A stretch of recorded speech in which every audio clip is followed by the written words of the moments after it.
Navarro. El doctor Juan Antonio Navarro Langa es investigador del Grupo de Fisiopatología Celular y Orgánica del Estrés Oxidativo en INCLIVA y experto en el estudio de enfermedades neurodegenerativas raras. Desde 2020 trabaja en INCLIVA como investigador postdoctoral senior, financiado por el programa GENTI de la Generalitat Valenciana. Su investigación se centra en identificar dianas terapéuticas para enfermedades como la enfermedad de Huntington y la ataxia espinocerebrosa tipo 3, utilizando modelos como la Drosophila melanogaster, la mosca de la fruta. Además, es responsable de la unidad de análisis molecular, celular e in vivo en INCLIVA. También está estudiando el SPG7, ¿vale? Por eso, en la mosca de la fruta.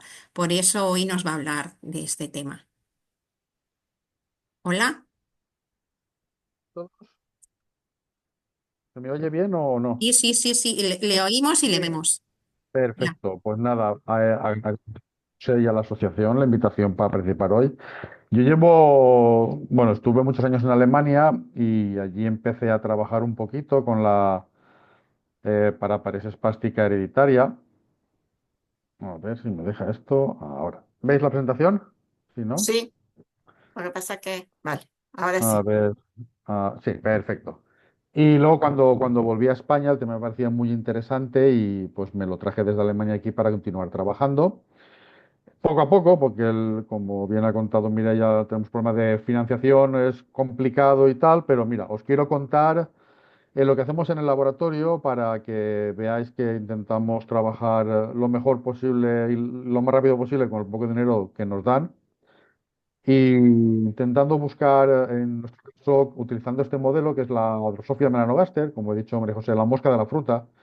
Si dejáis un día en la bancada de la cocina un plátano que se vaya pudriendo, seguro que tarde o temprano os aparece alguna por allí, porque les encanta ese olor a fruta medio podrida y ya nos la quitáis de encima.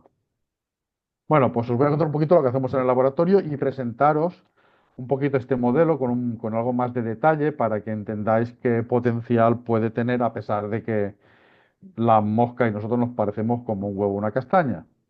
Y eso para que veáis, bueno, pues como ya os he dicho, hay muchos tipos de parapresas plásticas hereditarias que afectan a muchos genes, a muchas partes de la célula. Y yo me he centrado en parapleguina, que es la de SPG7, porque está en la mitocondria. Yo he trabajado en muchos años, bueno, y sigo trabajando también en la ataxia de Friedrich, que es una otra enfermedad mitocondrial, y por eso me interesó bastante la parapleguina. Vale, pues en todas estas, la paraparesis plástica inhibitoria tipo 7 se caracteriza por lo típico que han dicho para las otras, para tipo 4 parecido también, problemas de coordinación, atrofia cerebelosa, en este caso también atrofia óptica, degeneración de motoneuronas e incluso deficiencias cognitivas. Pues cosas comunes a todas las paraplegias. ¿Qué hace esta proteína, la parapleguina, codificada por el gen SPG7? Pues pertenece a una familia que se denomina las proteínas AAA, que son ATPas asociadas a diversas actividades. Este tipo de nombres los ponemos los científicos cuando no tenemos claro a qué se dedica una proteína. Le damos nombres rimbombantes para parecer que sabemos algo cuando sabemos relativamente poco de ellas. ¿Vale? En este caso, sí que sabemos que la parapleguina se encarga del control de calidad de otras proteínas en la mitocondria. ¿Qué significa esto? Que cuando hay una proteína en la mitocondria, en este orgánulo celular, por si no lo sabéis, la mitocondria es como la caldera de la célula, es la fábrica de energía de la célula. Pues cuando la parapleguina detecta que hay una proteína que está dañada o que está funcionando mal o que no tiene la estructura tridimensional que debería, pues se encarga de promover su degradación. No trabaja sola, parapleguina trabaja en conjunto con otra proteína que se llama AFG3L2 y entre las dos pues, se dedican a esta función. Esto es importante porque esta otra proteína, compañera de parapleguina, cuando también está mutada, cuando está cambiada y alterada, también produce enfermedades neurodegenerativas. Vale, pues en este contexto, en mi caso, que trabajo con Drosophila, lo que pretendemos es coger una cuestión, una investigación que empiezan los pacientes, en este caso enfermos de la paraparesia espástica hereditaria 7, y realizar un tipo de investigación que en algún momento nos permita volver al paciente con algún tipo de cura, tratamiento paliativo o algo parecido de esta manera, ¿vale? Sin embargo, como ya sabéis, esto es muy evidente en enfermedades neurodegenerativas, hay estudios que en humanos son imposibles por cuestiones éticas. No podemos ir a los pacientes de cualquier enfermedad de este tipo y decirles, no, necesito un cacho de tu cerebro. No podemos, con lo cual necesitamos emplear sistemas más sencillos, como antes la doctora Mireia que os ha presentado el ratón, que nos permitan estudiar ese tipo de procesos en estos sistemas, lo que llamamos en ciencia modelaje.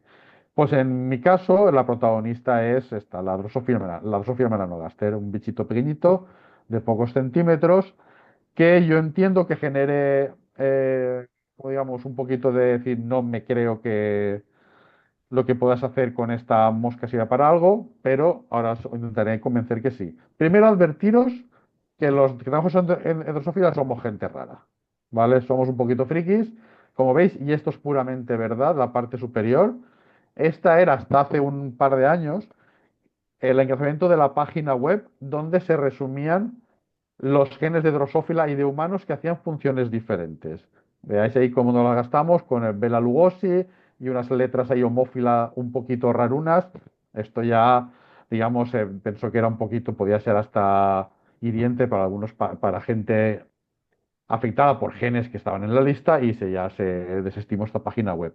Aún así, una cosa que nos mola mucho a la gente que vamos en Drosophila es dar nombres bonitos o diferentes a los genes que estudiamos, no solo un código de letras y números que es difícil de interpretar. Por ejemplo, cuando un gen en la mosca eh, al cambiar se produce mosca sin corazón, le llamamos Tin Man, que es el hombre de hojalata del mago de Oz, que buscaba su corazón. Pues así, o también hay mutaciones que hacen que los individuos de Drosophila, machos o hembras, no tengan órganos sexuales. Pues les llamamos Ken y Barbie a esos genes. Y así trabajamos, así nos las gastamos en el mundo de la mosca. Por lo menos nos divertimos un poquito. ¿Para qué mentir? Vale, entonces yo puedo entender qué puede ofrecer Drosophila. ¿Cómo puede ser que un bicho cuyo cerebro es 13 millones de veces más pequeño que el de un humano y presenta una morfología completamente diferente nos pueda ayudar en algo? Pues resulta que, con toda razón, no nos parecemos en nada a nivel exterior, pero a nivel celular los elementos que controlan la vida de la neurona, la vida de cualquier tipo de célula, son más parecidos de lo que parecen. Y aparte ofrece muchas ventajas a nivel práctico. Es un organismo muy económico.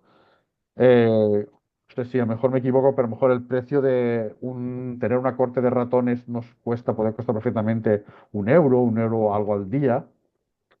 En el caso de Drosophila, un vial como los que tenéis aquí, con bastantes moscas, pues cuesta menos de un euro al mes. Pues es un organismo muy económico, con un tiempo de generación muy corto. Entre 10 y 12 días, partiendo de una población de pocos machos y hembras, podemos llegar a tener un centenar o incluso una descendencia mayor de un centenar que nos permite hacer muchísimos experimentos con ellas.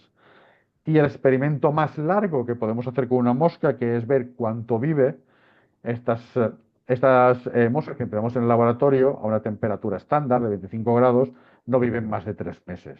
Con lo cual, ese experimento más largo que podemos hacer en 3 meses lo tenemos finiquitado. Es ventajas muy prácticas. Claro, es decir, sí está muy bonito esto, pero nos parecemos, pues como os decía, más del 70% de los genes relacionados con enfermedades en humanos tienen un gen ortólogo, un gen equivalente en la mosca del vinagre, a todos los aspectos, neurológico, endocrino, cardiovascular, cáncer, etcétera, etcétera. Con lo cual, sí que nos parecemos más de lo que en un principio podíamos pensar. Y como veis aquí, en estudios que han empleado Drosophila para modelar esas enfermedades neurodegenerativas, han ido aumentando con el paso de los años de manera bastante exponencial. O sea, sí que que Drosophila es la herramienta de estudio clave para los experimentos. Solo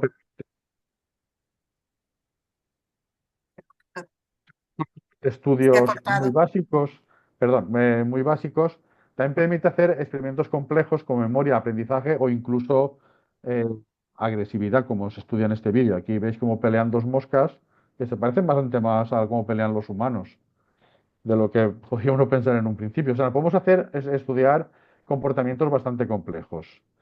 Pero luego, aunque todo esto es verdad, no valdría para nada si llegado el momento la mosca no fuera capaz de comportarse como los humanos o de manera similar a los humanos frente a tratamientos. Si no podemos evaluar en nuestros modelos de mosca un tratamiento para que luego en un futuro pueda ser llevado a los humanos, nada de esto podría tener ningún sentido. Y aquí os presento un ejemplo que a mí me gusta mucho, que es el de este chico, que se llama, el de la película, el aceite de que es una enfermedad que hace que la mielina que rodea los axones de las neuronas no se forme de manera correcta y tiene problemas de movilidad y muchas otras cosas. Pues se muestra como un químico alemán descubrió un aceite, que se llama el aceite de Lorenzo, que permitía paliar de manera temporal la enfermedad en estos pacientes. Pues la mosca responde a este aceite de manera que sería esperable. Como veis, aquí tenemos los controles, sus niveles de ácidos grasos de cadena muy larga, constantes, y en los mutantes, como pasaban los pacientes, hay una acumulación. Pues cuando a los mutantes se les trata con aceite de Lorenzo, vuelven a la normalidad. Pues bien, es un ejemplo de los miles que hay de cómo la mosca también es capaz de responder a tratamientos como lo hacen los humanos. Y esto es un elemento crítico para emplear la mosca como modelo de enfermedades. Y ahora os quiero presentar lo que hacemos en nuestro laboratorio, donde una parte importante es hacer esos rastreos farmacológicos en mutantes de diferentes enfermedades, en este caso de la paraplegia espástica hereditaria. Vale. Primero, ¿tiene Drosophila un gen equivalente a la parapleguina humana? Lo tiene. Y entonces, una vez vimos esto, lo que hicimos en el laboratorio fue quitarle un trozo, ¿vale? Y generar un mutante por pérdida de función, que se llama mutante KO, ¿vale? Knockout. Viene del inglés knockout. Mutante en el que ha perdido completamente la función porque le hemos quitado una parte importante del gen. Luego nos dimos cuenta que en el caso de la paraplegia espástica hereditaria 7, la mutación más prevalente en los pacientes, no la única, pero sí la que parece ser la más habitual, es esta, la A510V, y resulta que el aminoácido, o sea, esa parte de la proteína que está mutada en muchos pacientes, también se conserva en la mosca hasta el nivel. O sea, este está presente en la mosca y dijimos, oye, ya aprovechando que hemos generado un primer modelo, ¿por qué no generamos un segundo de la misma manera? Ahora, en lugar de quitar una parte, la vamos a reintroducir, pero con la mutación. Y generamos este segundo modelo que llamamos Knock-in, KI, ¿vale? Para hacer nuestros estudios en paralelo con los dos modelos. Un modelo donde hay pérdida completa de función porque no está la proteína, y un segundo modelo en el que hay una proteína mutada. Entonces, lo primero que hacemos en la mosca cuando tenemos mutantes de ese estilo, nuevos modelos, es ver qué le ocurre a las moscas. Y lo que durante este tiempo hemos visto, aquí tenéis, vale, lo que veis en W o lo que está en negro o en blanco siempre va a ser el control. Son las moscas control que gastamos, las que están, digamos, sanas. ¿Vale? Pues veis aquí que las controles viven esos 70-80 días y los mutantes para parapleguina, para el SPG7, viven bastante menos. Hay un desplazamiento de la curva de supervivencia y vemos que viven pues la mitad más o menos. Las dos igual, no hay mucha diferencia entre los dos modelos, Knock-in y Knockout. Es una enfermedad degenerativa. Vimos también qué tal se mueven estas moscas. Como tenemos un test que se llama test de escalada, que luego os enseñaré vídeos para que veáis cómo lo evaluamos. Pero vimos que, es decir, las moscas tardaban en manifestar problemas de movilidad, lo cual tiene sentido con la enfermedad porque, si no recuerdo mal, es una enfermedad en la que los pacientes cursan generalmente de manera tardía, digamos. No es una enfermedad que aparece durante la niñez, sino aparece más tarde. Y vimos que moscas de 3 días, 10 días, se movían normal, no había diferencia respecto a las moscas control, pero ya a las 4 semanas sí que se observa esa diferencia que uno esperaría ver. ¿Verdad? Pero llega a aparecer.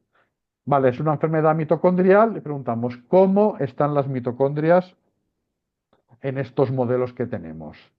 Si intentamos ver las mitocondrias en todo el cerebro de la mosca, que tenemos aquí un pequeño dibujito, hay demasiadas, hay unas 100.000 y se ve todo lleno de señales en lo que nosotros hacemos y es imposible de estudiar. Por eso nos centramos, somos capaces de ver un grupo pequeño de y lo que vemos es que en el control las mitocondrias forman como pequeños tubos que están por toda la célula, mientras que en los mutantes de la parapleguina esa formación tubular se perdía. En el knockout la mayoría de señales eran como más redondas, se agrupaban en lugar de en túbulos, se agrupaban en grandes masas mitocondriales y en el knocking era una cosa intermedia, más la balanza se inclinaba más hacia la parte esa globular, pero también había un ciertos túbulos, con lo cual había una morfología alterada de las mitocondrias en moscas que no muestran ningún tipo de fenotipo. Estamos hablando de moscas de una semana de edad, en las que la movilidad es completamente normal y esta morfología se mantenía con la edad. Y encima decir, bueno, si, ¿cómo podemos medir? Bueno, veo que la morfología, la forma, la estructura de la mitocondria está alterada. ¿Cómo puedo medir cómo de bien funciona la mitocondria? Pues aquí lo que hacemos es medimos la capacidad de la mitocondria para producir ATP. ATP es la molécula principal que produce la mitocondria para generar la energía que la célula y el organismo necesita para hacer sus funciones vitales. ¿Vale? Pues vimos que a pesar de esa morfología alterada, no había cambios respecto al control de la cantidad de ATP presente en las células, incluso a la edad de esas 4 semanas en las que ya veíamos defectos de movilidad en las moscas. Entonces, un tema que seguimos estudiando para entender qué es lo que está pasando aquí, para que no haya una diferencia en la producción de energía. ¿Vale? Otra cosa que solemos hacer en el campo de drosófila, cuando tenemos modelos, es vemos si tienen sensibilidad a agentes externos, ¿vale? Generalmente, todo siendo la mitocondria es muy sensible a lo que llamamos estrés oxidativo, presencia de radicales libres, pues aquí ponemos las moscas en una atmósfera que es 99% oxígeno, muy oxidante. Y de hecho, si veis los controles, pasan de vivir, las moscas normales, pasan de vivir 80 días a vivir 10. O sea, es una reducción de la longevidad muy fuerte. Pero entre el controles y los dos mutantes no vimos nada así que despertara la atención. Viven un poquito menos, sí, pero nada espectacular. Yo he trabajado con otros mutantes de otras enfermedades, como la TSF de Rich, que las moscas viven 2 días. Ahí sí que el estrés oxidativo tiene un efecto muy importante. Pero aquí no lo veíamos. Sin embargo, observamos algo inesperado que era cuando las moscas, en lugar de tenerlas a 25 grados, que es la temperatura estándar, subíamos un poquito la temperatura a 29 grados, poquito de estrés térmico, pero muy poquito. Sí que observamos que en los controles también hay reducción, pasamos de 80 a 30 días, pero aquí ya se veía una diferencia bastante interesante entre controles y tal, y los mutantes. Nosotros suponemos que ese incremento de la temperatura, ese estrés lo que hace es, claro, altera el metabolismo, la mitocondria necesita producir más energía y ahí es cuando empiezan a fallar de manera más rápida. Esa es nuestra hipótesis, estamos trabajando para probarla. ¿Vale? Entonces, por ejemplo, en este sentido, cuando a los 10 días a 25 grados no se veía nada en cuanto a la movilidad, aquí a los 29 grados sí que ya se ve una diferencia muy acusada. E incluso empezamos a ver los problemas del ATP. ¿Vale? Ya las mitocondrias sí que empiezan a fallar bastante en serio y están detrás probablemente de estos problemas de movilidad. Bueno, pues voy a entrar ya en la segunda parte de la charla, que es lo que estamos haciendo en este momento. Estos son resultados acabados hace 5 o 6 meses. Y nuestra intención es utilizar estos modelos para intentar ver una cura. Intentar encontrar algo que mejore a estos modelos, sobre todo la movilidad como un elemento muy visual que nos permite rastrear fármacos de manera muy sencilla. ¿Vale? Como antes pasaba con el ratón, estamos en una fase preclínica y hemos adquirido, ahora luego lo veréis, una colección de fármacos que estamos testando. ¿Vale? ¿Cómo hacemos aquí? Para que veáis cómo se ve la diferencia de movilidad entre controles y mutantes neurodegenerativos. ¿Vale? Aquí a ver si el vídeo se va. Veáis un vídeo. A la izquierda los controles suben y cuando un mutante no es generativo, pues veis que suben muchísimo más lento. Y esto nosotros lo que hacemos para evaluarlo es ponemos las moscas en un tipo de pipetas de plástico y las hacemos subir durante 12 segundos, vemos la distancia que alcanzan y calculamos la velocidad. ¿Vale? Pues antes de empezar este rastreo farmacológico que os estaba contando, decidimos probar cómo de buenos son nuestros modelos para esto. Por desgracia, en el caso de la paraplegia espástica hereditaria tipo 7, no hay ningún ensayo clínico en marcha en ninguna parte que yo conozca, yendo a los registros americanos del NCIH y tal, que ahí están todos, no hemos visto nada. Incluso en los trabajos publicados, solo hay un grupo que ha publicado un fármaco que mejoraba sus cultivos celulares. Es una benzodiazepina que se llama benzodiazepina 423 y aquí entonces la probamos y ha funcionado en cultivo celular como de bien funcionaba en nuestros modelos.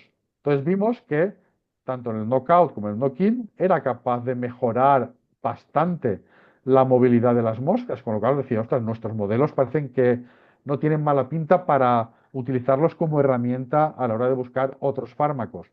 Por desgracia, la benzodiazepina, por sus efectos secundarios, no se puede dar como tratamiento a largo plazo para ningún tipo de patología. ¿Vale? Entonces, lo que hicimos, gracias a un dinero que hemos obtenido tanto de la Universidad de Valencia Incliva como recientemente de la Asociación Francesa de Enfermedades, hemos adquirido la librería de químicos o de fármacos que se llama librería Creswick, donde hay 1.760 fármacos, pero lo importante es que casi la mayoría de ellos están ya comercializados y aprobados. ¿Qué significa esto? Significa que en el caso de encontrar uno que fuera interesante y poder llegar en algún momento a un ensayo clínico, como la parte de toxicidad ya se ha llevado a cabo, podríamos saltarnos una parte a una fase de ensayo clínico e ir directamente a una fase más avanzada, lo que nos permitiría ganar algún tiempo. No demasiado, pero algún tiempo, lo cual siempre es importante. Y de estos fármacos, 320 han sido, se conoce que tienen actividad en el sistema nervioso. Nosotros lo estamos probando todos poco a poco, porque somos pocos los que trabajamos en esto, pero ahí estamos. Y os quiero mostrar dos ejemplos de los que hemos testado ya, a ver, 80 y unos 100, 240 más o menos.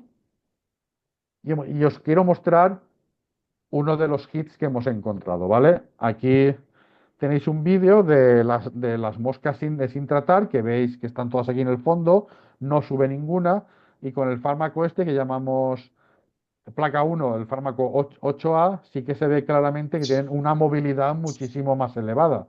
Con lo cual, este es un buen candidato para hacer estudios posteriores más profundos, ver por qué rescata, ver por qué mejora.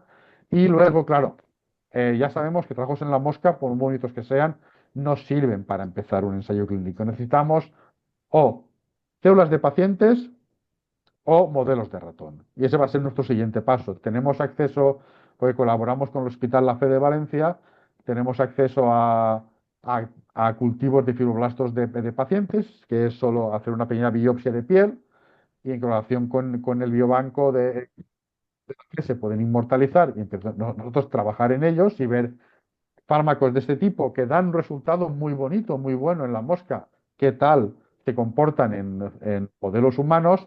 Y la idea también, si conseguimos financiación, pues como ha dicho Mireia, es bastante caro, intentar estos fibroblastos reprogramarlos a motoneuronas para trabajar en un tejido neuronal. Y de ahí en algún momento pasar también a modelos de ratón. ¿Vale? Y esto me voy a saltar porque ya he soltado mucho rollo. Y porque es otra cosa que estamos haciendo es ver qué genes controlan el paso del presintomático al posintomático, pero eso está muy en pañales. Y aquí presentaros a la gente que ha trabajado en el proyecto, sobre todo a los estudiantes, a Alexander, que está haciendo el doctorado y está trabajando en enfermedades mitocondriales, como la progeria espástica hereditaria tipo 7, a la técnico de laboratorio. Ellos dos están llevando a cabo el rastreo farmacológico en las moscas. Aquí tres estudiantes de biología que han hecho prácticas conmigo e incluso algún trabajo final de carrera, que han caracterizado a los mutantes y nuestros colaboradores en Italia, el neurólogo Filippo Santorelli y su estudiante de postdoc, pues unas conversaciones muy fluidas y pensamos cosas y vamos a hacer con ellos lo de los cultivos neuronales, etcétera. Ya los líderes con los que yo estoy, profesor Pallardo y la profesora Multo. Y luego, pues nada, a toda la gente que nos ha ayudado con financiación, la General Valenciana, Instituto Carlos III y recientemente, como os he dicho, la Fundación Francesa para Enfermedades Raras y la Asociación Strumfel, Y nada, ya vosotros por vuestra atención, haber soportado no solo mi rollo, sino llevar ya una hora y pico conectados, sobre todo a los pacientes aguantando. Lo intentamos hacer divulgativo muchas veces, pero sé que es complicado. Y nada, estoy abierto a vuestras preguntas cuando queráis.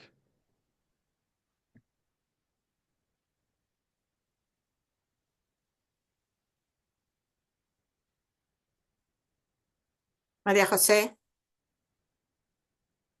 Estás silenciado ahora. María Hola. José, Hola. Sí, bueno, yo quisiera saber eso, qué posibilidades hay. Si este fármaco que será específico porque se ha aprobado para el SPG7, si podría tener, bueno, sí, a todas las paraparesias que sean de tipo así mitocondrial irían bien o que tengan un componente mitocondrial, ¿no? O en general para el...